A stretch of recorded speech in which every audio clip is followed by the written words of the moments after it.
Booking podcast guests can be a mess without the right tools. Missing one step can mean a bad recording, forgotten instructions, or unprepared interviewers or interviewees. They might never get the right invite or the right link. That's why I've automated my entire podcast guest booking process. I don't forget anything because I don't need to remember anything anymore, and I make sure the guests are ready to record. So today I'm going to show you this crucial podcast workflow, how I automate booking guests for my podcast. I'm going to link all of the resources in the description for this episode and over at profitablepodcaster.fm. So let's dive in. Welcome to the Profitable Podcaster, where I help coaches, course creators, and authors launch and grow their podcasts to help them build authority, generate more leads, and sell more through actionable advice and expert-tested systems. I'm your host, Joe Casabona, and I've been podcasting for over 10 years.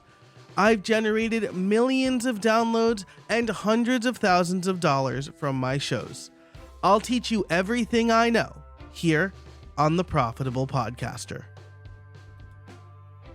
All right, so I'm just going to start off by saying what I'm going to do today is share a process that is probably too complicated for most people. Don't fret though, because I have a much more reasonable version outlined and documented over at podcastliftoff.com. I will link that in the show notes. But I want to show you my full workflow. And full transparency here, podcast workflows have become a bit of an obsession for me lately. My coaching clients have hired me because I can improve their workflows and automations.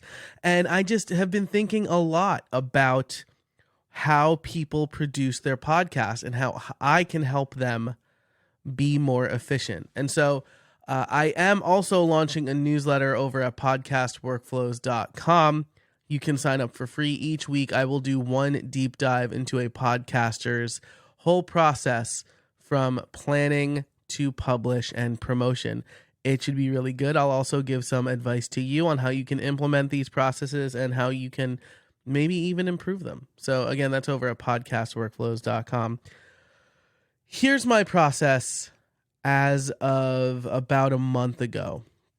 I interviewed Chris L. Davis. He is an email marketing automator.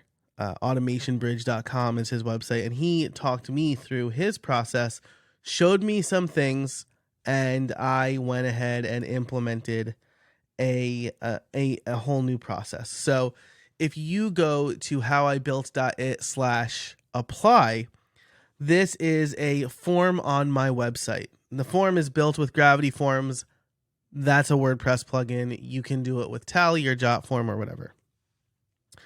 When someone fills out that form, I have an automation in Make that checks for one thing and one thing only. Was this person invited or are they pitching themselves? Because when someone is invited, they get a special URL that marks it as such, right? And so we can essentially say, have they been invited? Yes. My first Make automation just looks for that. And if they've been invited, I redirect them to Calendly so they can book, and I create a record in the schedule in Airtable.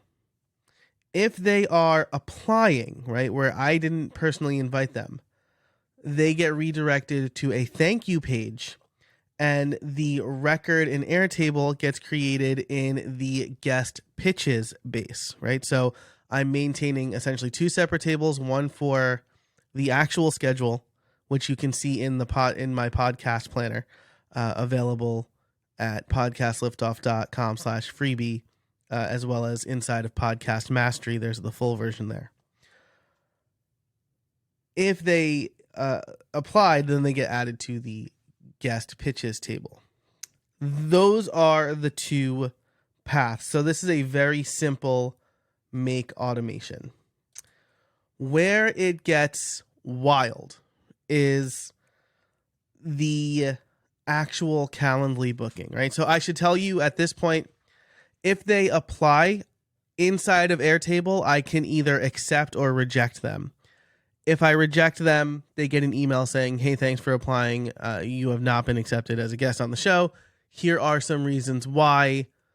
If you want to get those reasons why, you can probably check out the Bad Pitches episode from a couple of weeks ago. Those are usually why I'm rejecting pitches.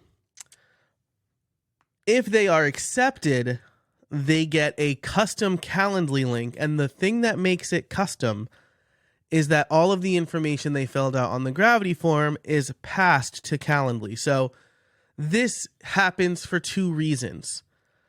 I want them to use the same information that made me accept the application, right? Accept the pitch. But I also don't want them to have to fill out a whole other form again, right? I want this information to match what they initially filled out. So they get a mostly pre-filled form in Calendly. This is the thing that Chris told me. He told me that you could pass information to Calendly via the URL. And this is probably where like a lot of people get lost, right? If you're not a techie person, a lot of the things I just said there don't make sense. Don't worry about that because you can just have your form in Calendly, right? You can do the application process manually. People can just email you and you can say yes. That's not the magic part, right? The magic part is everything that happens after they book Calendly. I'm including my portion for completeness because if someone tries and goes to apply to see how the process works, they're going to be like, wait, you skipped over this whole thing. But for you, dear reader or dear listener, possibly reader, if you check out that blog post in the description, you'll see that one starts with Calendly. All the important stuff for an actual guest starts with Calendly. And again, I have the Gravity form because I want to get as much information up front as possible. I ask for their bio. I ask for a headshot. Those things are things that I want to make sure I capture up front so that I'm not chasing them down later. So, and some of those fields are also shown if they've been invited and are not shown if they haven't been invited. So, there's also that. Anyway, once they book with Calendly, here's the automation that happens. And the tools I'm using here, again, are Airtable, Calendly, Make.com, formerly Integromat, and Google Docs. Did I say Airtable? I must have. So Calendly, Make.com, Airtable, Google Docs. Those are the tools. So at Make.com, I have a scenario. This is an automation that is watching Calendly events. This is one of the few events in Make that actually triggers instantly, like once a Calendly link is booked or once a meeting is booked.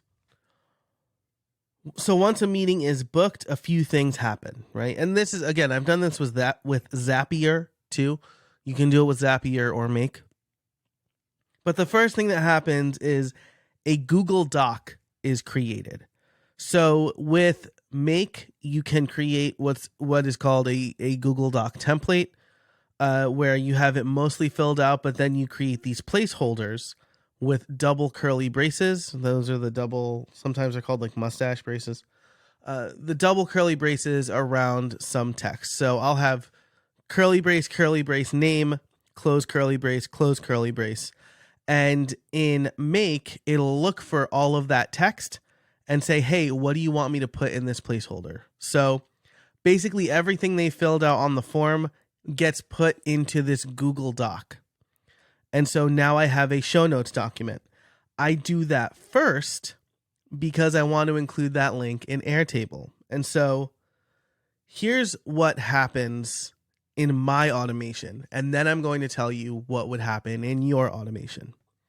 In my automation, the next thing I do is execute a Make scenario. I mentioned the Gravity Forms scenario earlier, right? This is the one that when a Gravity form is filled out, it will either create a record in the schedule table or the guest pitch table. That one doesn't happen instantly. That one can't happen instantly. So I have it run every like 3 hours. The problem is that if somebody goes from invited to scheduled, their information is not going to be in Airtable already.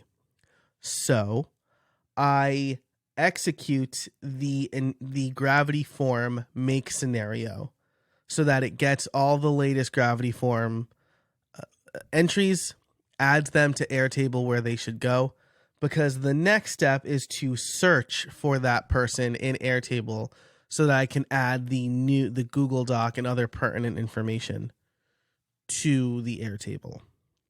So again, that was a lot. What you need to know is I execute a make scenario first so that I can reference the results of that scenario in the next step.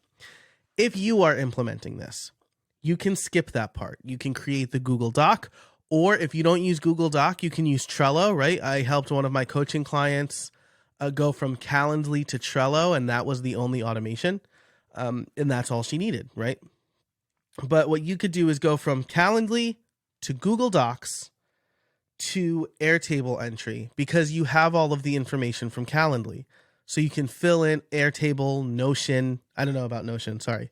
Airtable, Google Sheets, right?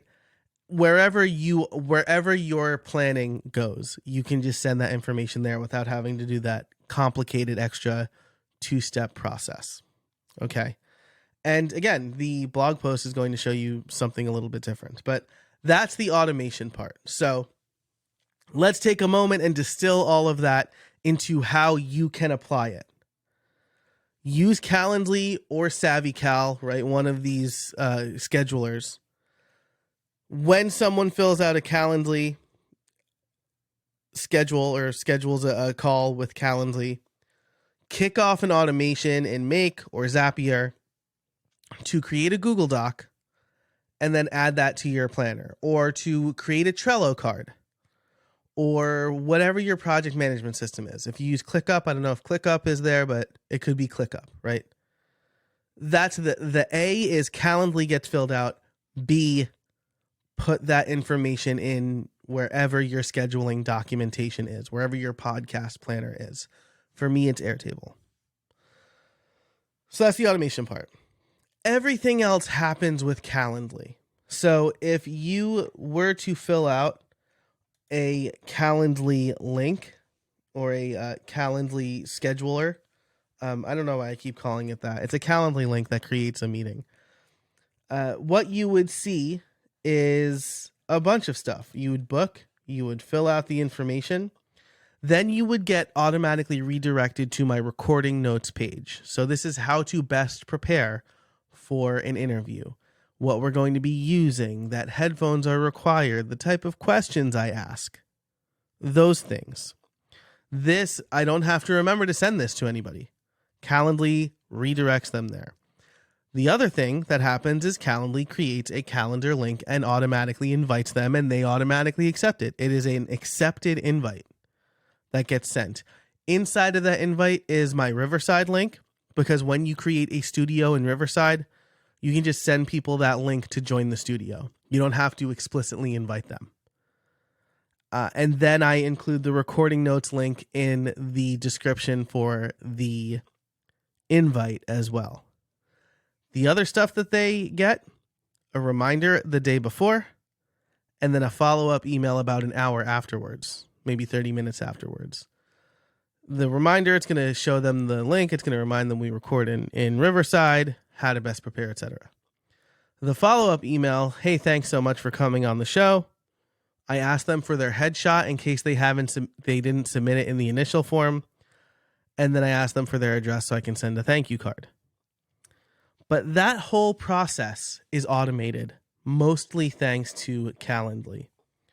Over in Airtable, now I have that, so I automate other aspects of my workflow. But that is the scheduling in its entirety. The beautiful part about this is that most of it happens in Calendly.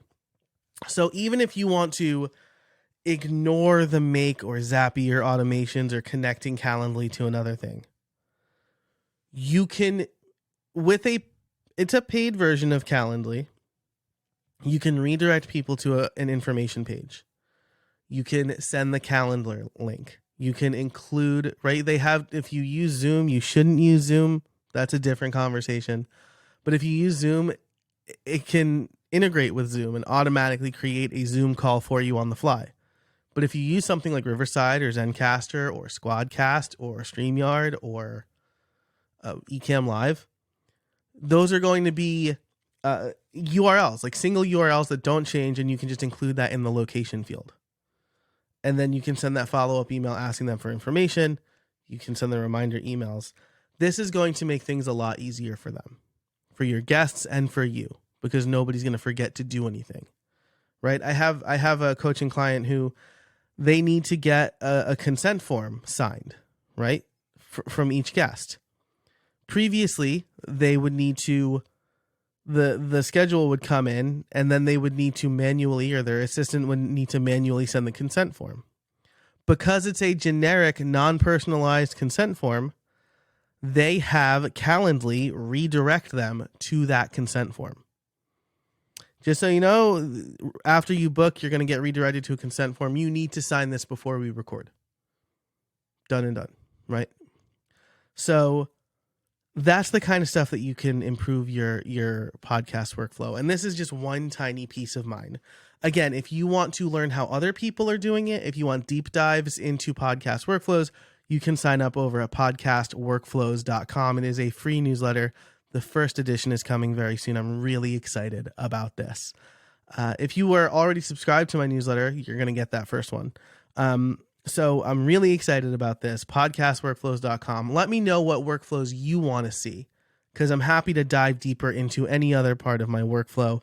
All the links I talked about will be in the description for this episode and over at profitablepodcaster.fm. Thanks so much for listening. And until next time, I can't wait to see what you make.